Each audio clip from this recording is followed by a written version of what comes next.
The second weekend of the Battlefield 6 open beta just wrapped up. And here's the bottom line.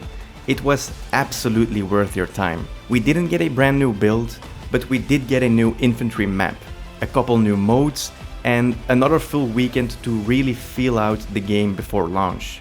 If you enjoyed weekend 1, this one felt like the cherry on top, especially if you're into close range chaos and squad play.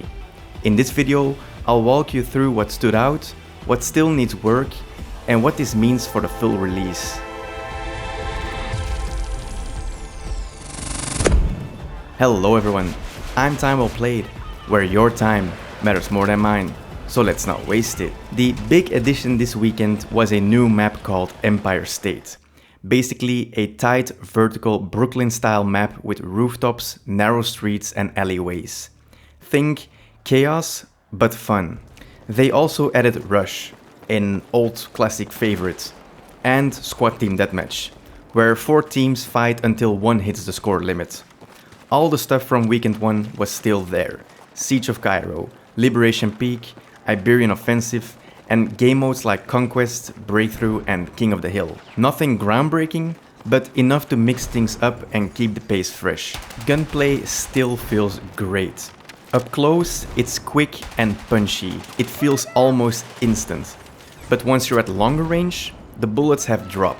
You need to lead shots and that old school Battlefield feeling kicks in. It's a nice middle ground. The new attachment system adds even more personality. You can build around a playstyle and stronger parts come with trade-offs. It makes your loadout feel like yours, not just whatever meta build everyone's copying. This weekend tested 2 loadout systems. Closed weapons, where each class gets its own gear, and open weapons, where you can mix and match. Closed made classes feel sharper. It made them feel like real classes. Recon was actually doing recon stuff, Assault pushed up with explosives, and support kept the team alive. Open was great for experimenting. I ended up liking close more on smaller maps like Empire State. It made teamwork feel tighter, but on the big maps, Open let me mess around with different combos. I'm having a really hard choice, choosing which one I like the most, but I think closed weapons is the way to go in Battlefield. Let's talk about the maps. So in the second weekend we had Empire State, which is a fast-paced, non-stop infantry action, great for Rush and Squad Team Deathmatch. You're always in a fight on this map. Siege of Cairo has a tight urban layout. If you overextend with a tank here, you get instantly punished. Infantry still rules here. Liberation Peak, you had long lines of sight but plenty of cover. Sniping felt satisfying and vehicles didn't completely take over. And then we had Iberian Offensive.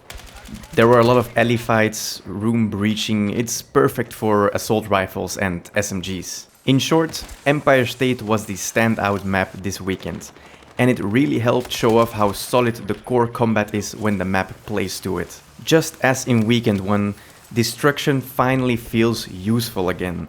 You blow a hole in a wall, now there's a whole new flank route. You shatter a window, now you've got a line of sight. It's not just visual anymore, it changes the fight.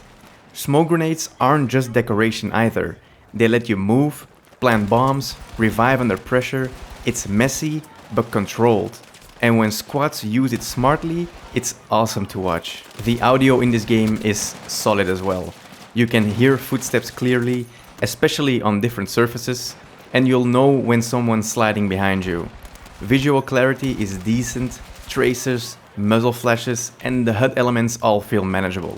It's not perfect, but you're not dying to invisible players anymore.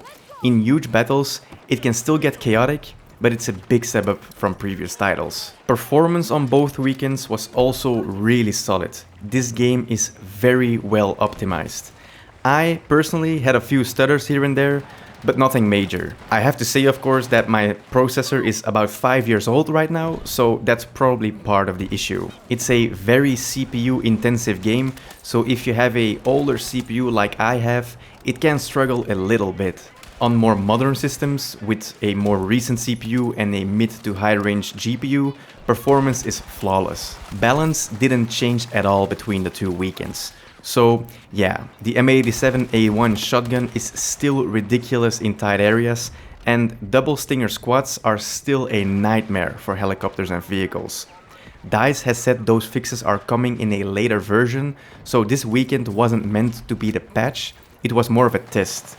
If those things bothered you last weekend, they're still here. There were 3 in-game challenges you could complete to unlock cosmetics for launch. You had captured 42 flags for a War Machine vehicle skin, get 200 kills or assists for the Bad Company dog tag, and take 2 sectors in Rush or Breakthrough for the Dominion weapon package. I really liked these challenges, they were all doable without a massive grinding, and if you finish them, you'll get the rewards when the full game drops. If you miss them, maybe they'll bring them back later, but I'm not sure. Movement feels better than I expected. Sliding is smooth, vaulting doesn't get you stuck, and your character feels weighty but fast. Spawning on teammates works well, unless they're pushing alone like Rambo. When you're actually playing as a squad, the game flows way better. Revives matter, smokes matter, you're not just running around for kills, you're playing objectives together. So, here's where I stand. Battlefield 6 feels like it's on the right track. Weekend 2 didn't change everything, but it reminded me why I used to love this series so much.